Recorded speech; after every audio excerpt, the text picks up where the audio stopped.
विपक्षी महोदया और मेरे छोटे बड़े भ्राताओं, आज मैं आपके सामने भारत को हिंदू राष्ट्र होना चाहिए इस विषय पर अपना पक्ष रखने आई हूँ। सज्जनों, आप और हम दोनों जानते हैं कि भारत कोई क्षेत्रफल नहीं, भूमि का टुकड़ा नहीं, हर भारतवासी की आत्मा है। ये हमारे ऋषियों मुनियों की तपस्थली है और हर हिंदू का गौरव है। और इसके भूमि और इसके सभी संसाधनों पर अधिकार तथा इसके माथे का टीका हम हिंदुओं को होना चाहिए, अर्थात ये राष्ट्र हिंदू राष्ट्र होना चाहिए। इसी में सबका कल्याण है। यदि हम संपूर्ण विश्व की भौगोलिक परिक्षेत्र को देखें तो हमें ये समझ में आता है कि जो जहाँ पर बहुसंख्यक हैं वो वहाँ के मुखिया हैं। जिनकी संख्या जहाँ पर ज़्यादा है वो देश, उनकी संस्कृति, उनकी सभ्यता और उनके नाम से जाना जाता है। और भारत में तो हिंदुओं की संख्या 80% है। पर हंसी तो तब आ जाती है जब 80% होने के बावजूद हिंदुस्तान में हिंदू अपना अस्तित्व खो रहा है। आप स्वयं देखिए कि आदिकाल से ही आर्य और हिंदू यही दोनों थे जो मुझे लगता है अस्तित्व में थे, बाकी सब तो बहुत देर में आए हैं। एक का भी उत्पत्ति 1000 वर्ष से पहले की नहीं है। 1526 ईस्वी से पहले इस्लाम जैसा कुछ नहीं था। 15वीं शताब्दी से पहले सिख जैसा कुछ नहीं था। 9वीं शताब्दी से पहले जैन जैसा कुछ नहीं था। प्रथम गति से पहले ईसाई जैसा कुछ नहीं था। ये सब बहुत बाद में आए हैं। इतनी महान संस्कृति हमारे हाथ में है जिसे श्री रामचंद्र ने अपनी मर्यादा में बांधा, श्री कृष्णचंद्र ने अपनी गीता से सींचा, लाला लाजपत राय, सुभाष चंद्र बोस, चंद्रशेखर आजाद, भगत सिंह जैसे वीरों ने जिसकी भूमि को अपने खून से लहूलुहान कर दिया। आज उस देश में धर्मनिरपेक्षता के नाम पर हम हिंदुओं का शोषण के अलावा और कुछ नहीं हो रहा।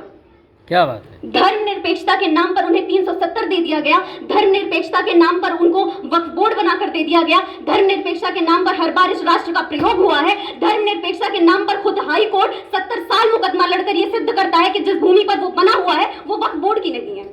जिस राष्ट्र में धर्मनिरपेक्षता के आगे खुद न्यायालय घुटने टेक कर न्याय की गुहार लगा दे, उस राष्ट्र की धर्मनिरपेक्षता को कसम से नजर ना लगे। और ये सब हमने होने दिया, ये सब हमने चुपचाप होने दिया, वो भी तब जब राष्ट्र का बंटवारा हो चुका है धर्म की निरपेक्षता के नाम पर।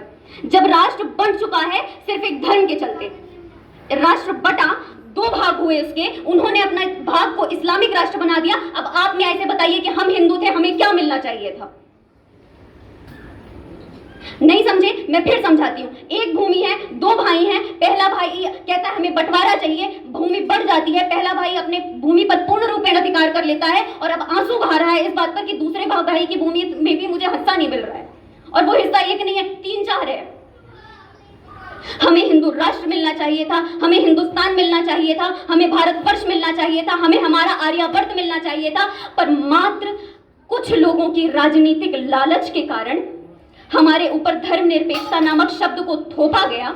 हमें यह बताया गया कि ये तो धर्मनिरपेक्ष राष्ट्र है जो इस राष्ट्र को भी उन्नति के पथ पर नहीं आगे बढ़ने देगा। अच्छा, सब छोड़िए, आप मुझे बताइए वस्तुतः धर्मनिरपेक्षता है क्या? किसी भी एक धर्म से इक्वल दूरी या इक्वल नजदीकी धर्मनिरपेक्षता है। पर यह संभव कैसे है ये मुझे नहीं पता, क्योंकि हम जिस गाय को माता की दृष्टि से देखते हैं वो उसी गाय को भोजन की दृष्टि से देखते हैं। जिस गाय को मार खाते हुए भी देखकर हर हिंदू की आंखों में खून उतर आता है वो उस गाय को अपने प्लेट में सजाने के सपने देखते हैं। ये रहेंगे हमारे साथ प्रेम से?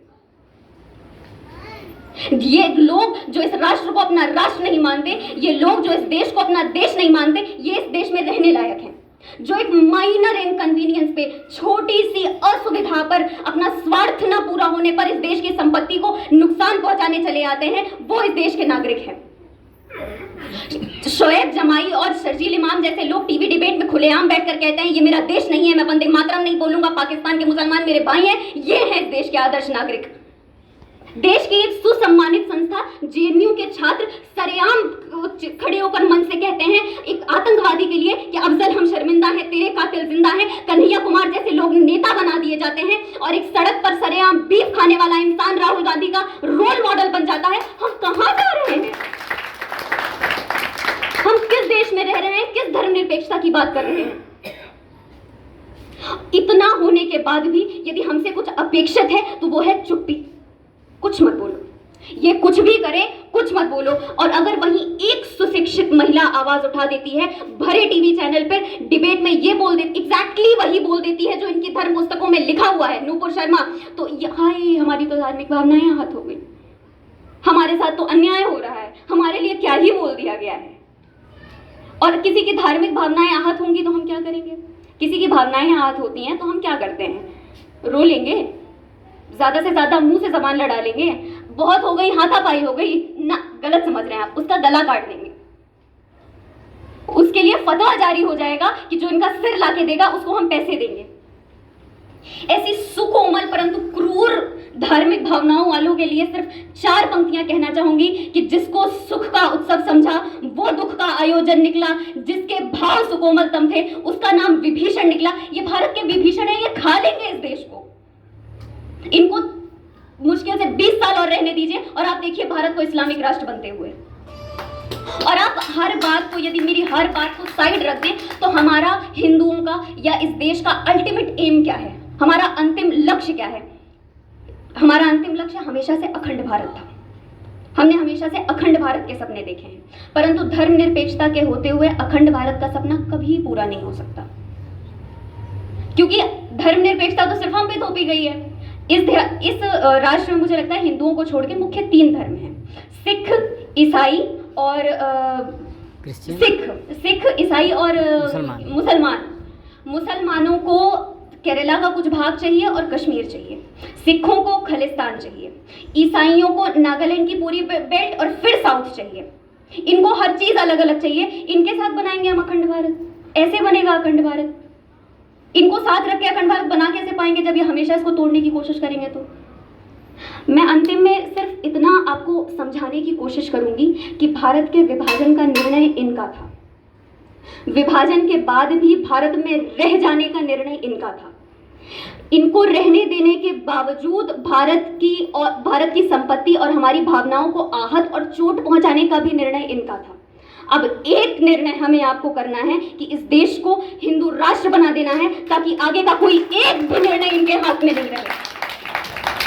मैं इनकी क्रियाओं को समझाते हुए और अपनी इच्छाओं को व्यक्त करते हुए 4 पंक्तियों के माध्यम से अपनी वाणी को विराम दूंगी। आशा है आप लोग ध्यानपूर्वक सुनेंगे और फिर विपक्षी महोदया को कहूंगी आए और तर्क में और मुझे गलत साबित करें। अनुनय की भाषा को शठ ने रघुवर की दुर्बलता जाना, शिशुपालों ने मधुसूदन में अपना काल नहीं पहचाना, इतने अवसर मिलने पर भी हिंसा का पथ छोड़ न पाए, आदत से लाचार हुए हो ज्यों कोड़ी का कोड़ खुजाना, फिर मस्तक पर बल उभरा है, कृष्ण सुदर्शन धार खड़े हैं, फिर से अर्जुन नैन झरे हैं, फिर से सारे घाव अरे हैं, फिर से बिलक बिलक कर रोया मंदिर अक्षरधाम का, अंतिम पन्ना हम लिखेंगे इस भीषण संग्राम का, अंतिम पन्ना हम लिखेंगे इस भीषण संग्राम का। जय हिंद, जय भारत, वंदे मातरम। वाह।